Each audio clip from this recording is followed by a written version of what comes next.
Olá pessoal, meu nome é Anderson, é um prazer recebê-los aqui no nosso canal. Nas últimas semanas aqui no Brasil aconteceram alguns fatos, alguns crimes que tiveram repercussão nacional, ganhando aí as mídias sociais, a imprensa, e como de costume a classe política e outras pessoas públicas usaram dessas desgraças para se autopromoverem, para ganhar visibilidade, para fazer discursos demagógicos e também para apontarem dedos, julgarem e condenarem previamente. E o curioso é que muitos desses julgadores, eles têm fichas criminais muito mais pesadas, condenações e passados nebulosos do que esses que eles estão condenando. E o curioso é que isso me fez lembrar do sermão do padre Antônio Vieira, que ele pregou na Igreja da Misericórdia, em Lisboa, em 1655, em que um dos eixos desse discurso é que existem dois tipos de ladrões, né? Existem os pequenos ladrões que roubam carteiras, miseráveis que roubam para comer. Esses sim, eles tomam o rótulo de criminosos, de ladrões e são enforcados. E por outro lado você tem o grande ladrão, que é o sujeito que ele rouba cidades inteiras, que ele conquista províncias e que ele extorque o povo e rouba as pessoas. Esse recebe o nome de gestor, de conquistador, de autoridade. E eu acho que é uma situação bastante pertinente. Nós vamos discutir esse sermão aqui hoje com vocês. Mas antes de continuarmos, eu gostaria de pedir a vocês que, caso não sejam inscritos ainda no nosso canal, que curtam nossos vídeos, que ativem as notificações e que nos acompanhem aqui no YouTube. Mas antes de nós entrarmos propriamente no sermão, falar um pouco sobre a biografia do padre Vieira, Padre Antônio Vieira, que foi um fenômeno do século XVII. Ele nasceu em Lisboa em 1608, veio para o Brasil com a família em 1618. Em 1623 ele ingressou na vida religiosa com os jesuítas. Foi um aluno brilhante, estudou metafísica, matemática, teologia, filosofia. Ele lecionou no Colégio Jesuíta de Olinda e posteriormente na Bahia. Ele voltou para Portugal, foi pregador régio, foi diplomata, depois retornou para o Brasil, fez várias missões diplomáticas aqui no Brasil e na Europa. Ele morreu em 1697 e é um dos ícones aí do barroco, quando nós falamos da teoria da literatura. É considerado aí por muitas pessoas icônicas, como Fernando Pessoa, como imperador da língua portuguesa, em razão da qualidade da sua escrita, e muitas de suas obras ainda são requisitadas em concursos vestibulares. O discurso do Padre Vieira ele vai orbitar em torno de dois eixos, sendo o primeiro teológico, onde ele vai discutir a tese de que para que ocorra verdadeiramente a absolvição, o perdão do ladrão, primeiro este tem que restituir o que foi roubado, o que foi subtraído. E o segundo eixo vai ser político e social, na verdade vai ser uma crítica, dizendo que existem duas qualidades de ladrões. A primeira qualidade são os ladrões reles, os miseráveis, os pobres, os indigentes, os batedores de carteira e aqueles que roubam para comer muitas vezes. Esses sim, eles tomarão o rótulo de criminosos, de ladrões e serão punidos, presos e muitas vezes executados.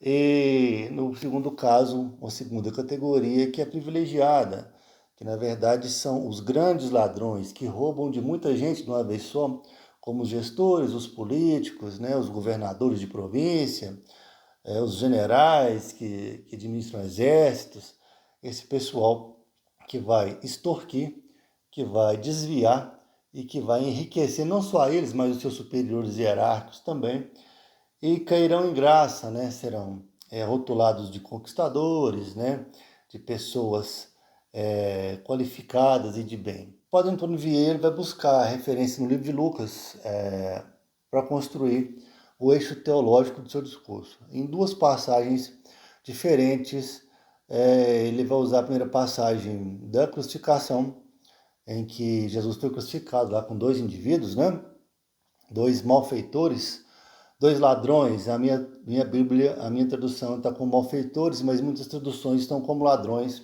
No senso comum, eles são tratados como ladrões. E no momento da crucificação um deles tripudia de Jesus, né? Falando, você não é Deus, por que você não se salva e não salva a gente também? E o outro ladrão, né, ele chama a atenção do primeiro, o admoesta, ele fala, olha, nós merecemos esse castigo, mas esse homem não. Ele nada fez. Aí ele fala para Jesus, Senhor, quando retornares ao seu reino, lembra-te de mim, né? E Jesus fala, não, então hoje mesmo você vai entrar no reino dos céus comigo. Ou seja, o primeiro que ingressou no céu foi um ladrão. Esse sujeito ele não é nomeado na Bíblia, né? Mas ele recebe o nome de Dimas, São Dimas, o bom ladrão, em razão de uma menção em um evangelho apócrifo, né? Que é o evangelho de São Nicodemos. E a outra passagem que o Padre Vieira vai buscar referência também no livro de Lucas, que é a passagem de Zaqueu, né? Zaqueu era um publicano, ou seja, um cobrador de impostos, né? Chefe dos cobradores de impostos de Jericó, e ele enriqueceu com essa atividade. E numa visita que Jesus fez à cidade, Zaqueu conhecia Jesus apenas por nome, mas queria muito vê-lo, e aquela multidão acompanhando Jesus, Zaqueu era pequeno, ele era um anão praticamente, ele teve que subir numa figueira. E Jesus chamou ele pelo nome, mas Zaqueu, desce daí, eu estou te vendo e eu vou ficar na sua casa hoje. É uma fala que até escandalizou muitos, né? Porque, nossa, Jesus fica na casa de um pecador, né? Do publicano. E Zaqueu ficou muito feliz. E quando Jesus foi para a casa de Zaqueu, Zaqueu prometeu dar metade da sua riqueza para os pobres e devolver, né, o dobro vezes 4 para aqueles que ele havia extorquido. Então Jesus declara que naquele dia houve salvação naquela casa, ou seja, Zaqueu se arrependeu e foi salvo. Zaqueu era um ladrão, né? Que é um ladrão cobrador de impostos. Então nós temos aí dado as duas categorias de ladrões, né? Temos Zaqueu, que é um ladrão rico, e o Dimas, que é um ladrão pobre. Aí o padre Antônio Vieira discute que a diferença, por que o Zaqueu? Por que Dimas foi absolvido imediatamente, né? Sem nada ter restituído, e por que o Zaqueu ele foi absolvido apenas depois, né? Jesus foi para a casa dele, conversou com ele, porque não houve uma absolvição imediata, porque Zaqueu tinha muito a restituir, ele tinha que devolver a coisa furtada, né? O que ele subtraiu das outras pessoas. Dimas, miserável, né, exposto na sua nudez, na sua desgraça, na sua dor, do seu sofrimento, se arrepende, então um gesto de humildade, reconhece a figura de Jesus, em razão disso, Jesus o absolve, porque ele não tem nada a restituir. Ao contrário, Zaqueu, que era um ladrão rico, né, só foi perdoado depois que fez a promessa de devolver o que furtara para as outras pessoas. Então esse é o eixo teológico, né? E no sermão, o Antônio Vieira, ele dá o exemplo que é uma regra geral, que foi uma declaração muito corajosa, porque na igreja haviam muitos nobres, né? Muitos magistrados, muitas pessoas importantes, falando que inclusive os reis, né, eles têm que devolver. Se ele tem o conhecimento, né, que algum dos seus subordinados ele cobrou mais do que deveria para a manutenção do bem comum, né, que ele se enriqueceu, lucupletou às custas dos outros, ele deve devolver, restituir esse bem subtraído sobre a pena, né, de queimar no fogo do inferno.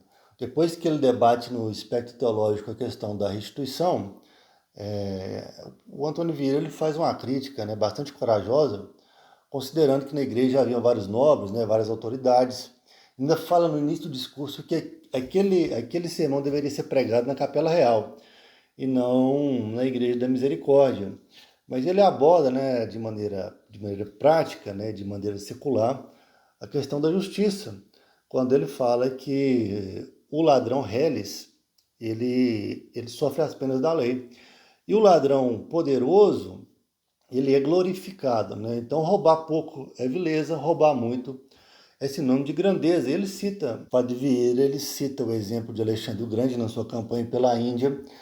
Ele navegava pelo mar e tomou conhecimento lá, né, que havia sido preso um pirata que estava roubando, né, de pescadores daquela região. Ele chama o pirata à sua presença e começa a dar uma lição de moral no pirata, falando que aquilo era muito errado, etc.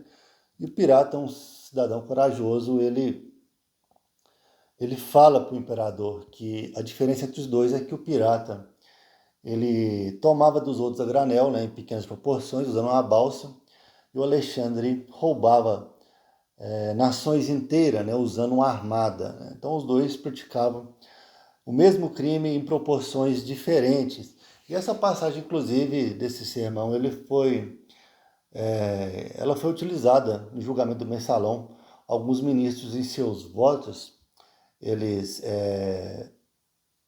eles citaram, né, essa passagem. Acho que o Aires Brito, e pelo decano da corte na época, o ministro Celso de Mello, se eu não estiver enganado, mas esse espírito abordado pelo Pedro Vieira na época, né, que acontecia muito no Brasil, ele cita nominalmente várias colônias, porque muitas vezes os governos eles expoliam dessas localidades muito mais do que elas valem em dinheiro.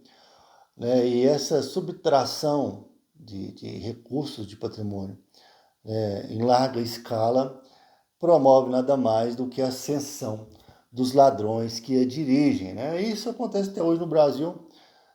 Nós temos aí regularmente, né, denúncias de escândalo de corrupção, né, gigantescas. Tivemos o caso do Mensalão, depois aí do Petrolão, da Lava Jato. Antes disso, eu ainda era criança, ainda eu lembro daquele fato dos anões da Previdência. E nos estados, nos municípios e para todo lado é uma espécie de roubalheira generalizada. E você vê esses ladrões de colarinho branco aí, né, esses espoliadores, eles estão bem, eles não são presos ou respondem processos em liberdade. Tem status, né? Eu fico vendo, por exemplo, quando esse pessoal vem aqui na minha cidade, eu moro na cidade interior, políticos que já tiveram condenações criminais, né? Que é de conhecimento de todo mundo, eles são adulados por todos, né? Por todos os políticos locais, pela comunidade geral, que vai receber o cara no aeroporto, fica puxando saco, tirando foto. Mas, segundo o padre Antônio Vieira, o que me consola, esse pessoal vai todo mundo para o inferno, né? Porque, primeiro, porque eles não se arrependem, e segundo, porque eles não restituem o bem roubado, né? Ou quando restituem à força, né? Por decisão judicial, não restitui por imperativo de consciência. E ainda hoje, no mesmo sentido, nós podemos ver os ladrões de baixa estirpe, né? Os pobres miseráveis, que não têm dinheiro para pagar bons advogados, né? Que não têm status nem nada, e eles serem presos e passarem uma temporada na prisão. Não que eu tenha pena dos ladrões, de maneira geral, mas a desigualdade, né, a desproporção da condenação e da pena em relação aos grandes ladrões, ela é abissal, né, e promove sentimento de injustiça. Então, pessoal, nossa proposta hoje foi apenas conversar um pouco com vocês aí sobre esse sermão maravilhoso do Padre Antônio Vieira. Vou até mostrar para vocês aqui, que eu tenho um livro dele de sermões escolhidos,